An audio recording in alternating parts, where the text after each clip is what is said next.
Alright guys, welcome to RC Mojo. This week I've mostly been feeling very sorry for myself. Some people like the summer heat, and personally I'm not a fan. And add to that, I caught something that gave me a bit of a temperature this week. I literally felt like the end of the world was a few days away. Even now my energy levels are pretty low. Getting to the top of the stairs just about wears me out. So this week we will just be doing a bit of a quickie. I'm probably going to be hurrying a bit, but hopefully it'll still work. On the RGT Series 2, we got to the point of needing some way of keeping the body on the chassis. I've printed up these blocks that stick in the body with holes that fit over the top of the body posts, so they stay in place. On the chassis there's more blocks that attach to the square bits of the body posts. So we get a good glue joint, we need to sand down the mating surfaces, not to change the shape as such, just to give the glue a bit more of a key. To attach the blocks to the body, all we need to do is press it into the body posts, apply some glue and press the body into place.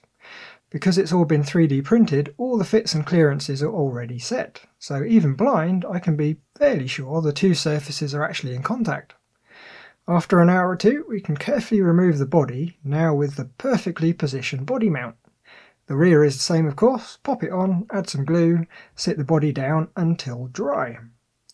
To hold it all together, we've got a stack of magnets.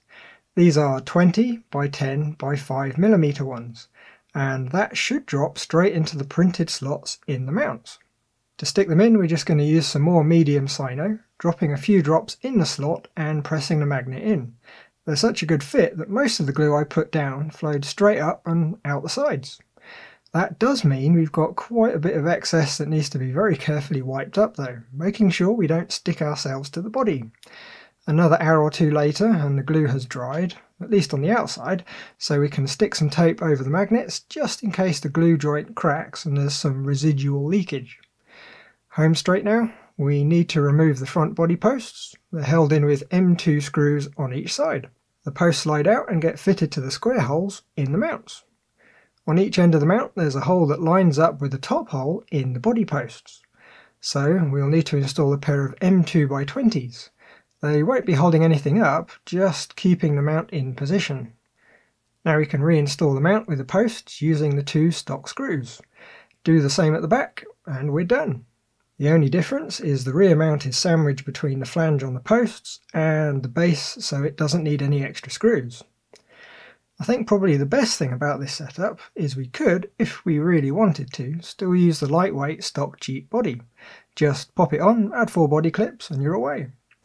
I suppose we should really check that it actually fits, being very careful lowering it down into position. Oh, and there we go, it's on. Nice! It seems to be staying on rather well too. Given the size of the magnets, we're a bit of a guess, that's pretty good. So that's about it then. I'm signing off and probably going back to bed with a large fan stirring up the air. Hope you liked the video. If so, leave a like, comment if there's something on your mind, and of course, thanks for watching. Bye guys!